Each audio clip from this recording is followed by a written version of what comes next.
From AJ, how do you decide who hosts videos? Oh, that's a wonderful question. Because everyone here is on the same team. And at the end of the day, we're trying to optimize everything that we do. We want a good return for our staff, which means we need to make money. We want a good return for our sponsors, because if they don't make money, then they won't give us money. And we need a good return for our viewers. And when I use the word return, I mean like a return on investment. So every time investment that we make is to get a return, usually in all three of those areas. That's why Intel Extreme Tech Upgrade, I think, is actually my biggest brain idea in the entire time that I've been running this company. Because it's a win for the viewer. They love it. It's a win for the company because we make money.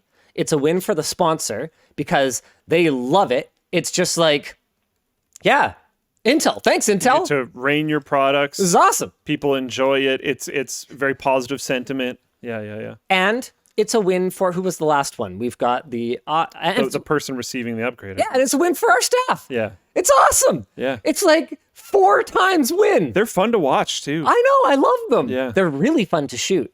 They're a blast to shoot. And they actually include a decent amount of technical information and stuff, but I find like friends and family that are not technical will comment about those. It's the same type of thing with like Scrapyard Wars, where friends and family that weren't technical would be like, yeah, I like Scrapyard Wars. They'll be like, yeah, I like the extreme upgrades. It's like, okay, cool.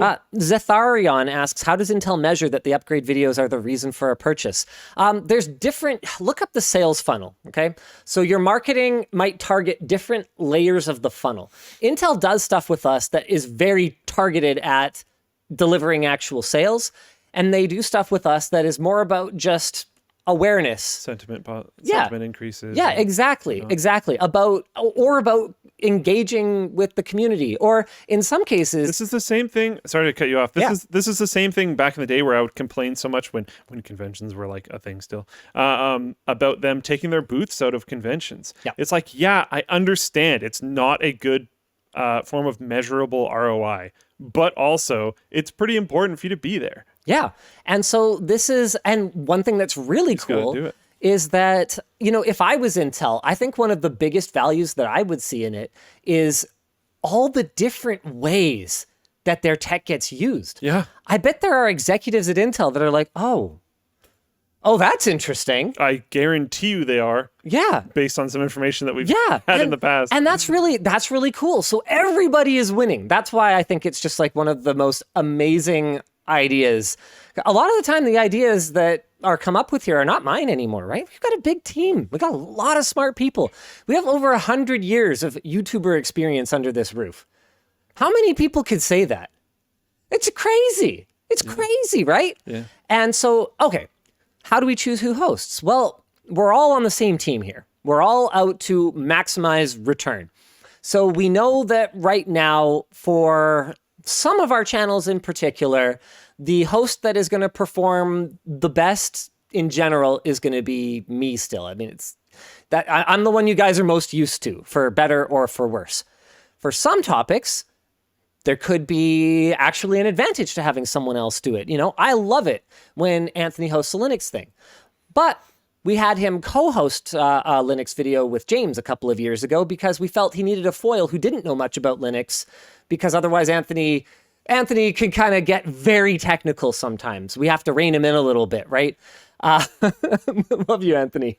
So a lot of the time we're trying to figure out how we get the best return. Sometimes it just comes down to scheduling. Someone else will host because I'm busy. Or sometimes it's about development. Sometimes we'll have, there's one of the writers in particular that James and I are really wanting to get more comfortable hosting things on their own. And, one of the things that I'll go out of my way to do is, if I find that person hanging back when they're kind of on set with me and they're mic'd up, I'll kind of make sure they're coming into the frame, and I'll interact with them more so that they get a little bit more comfortable, hosting bits and pieces, and you guys get more used to them. And then over time, maybe my involvement is less and less. Maybe it gets to the point where we're 80% done the video and I go, you know what? I got a meeting. You close this one out, and we kind of do it that way. There's always There's also, I don't know how much this gets factored in, but there's an ownership to it. If you write this video, seeing it through to the end is satisfying. Absolutely. And might make you care more about future videos, etc. Absolutely. NZLION says, Alex was really awkward at first, but I really enjoy his enthusiasm on the videos he fronts now. Exactly. Here's the thing, guys. What we do is not that easy. If you think it's easy, try and do it. It's not. And even with what I consider to be really excellent internal resources, that people can reach out to for help. I wish we spent more time on training, to be honest with you. We want everyone to be their best. Even with that, it's hard to do. I mean, Luke can speak to that. Your early hosting stuff was awkward. Mine was awkward. Yeah, I didn't really intend to be a host. It takes time. I was not ready for that, and it took quite a while to kind of develop my voice and hosting style and whatnot. And a big part of it too is that, you know what? I'm not a perfect host. I kind of yell all the time. Because sometimes I'm just really enthusiastic, or I'm just trying to, project energy, and I end up just yelling all the time, right? But I feel like when you guys build that relationship or that familiarity with us, you're willing to overlook a lot of those things in a big way. And in a big way, that's what's happening with all of us. And that's why I see the introduction of a new host as something that really just has to take place over an extended period of time. So there's some strategy to it. There's some just logistical elements to it. There's sometimes there's people's own motivation, right? There's a lot of reasons. Sense. Yeah. Thanks for watching, and thanks to Secret Lab for sponsoring this week's clips. Secret Lab chairs are engineered to keep you comfy, and with up to 5 years of warranty and a 49-day return policy, you're covered if anything goes wrong. Head to the link in the description to get your Secret Lab chair today.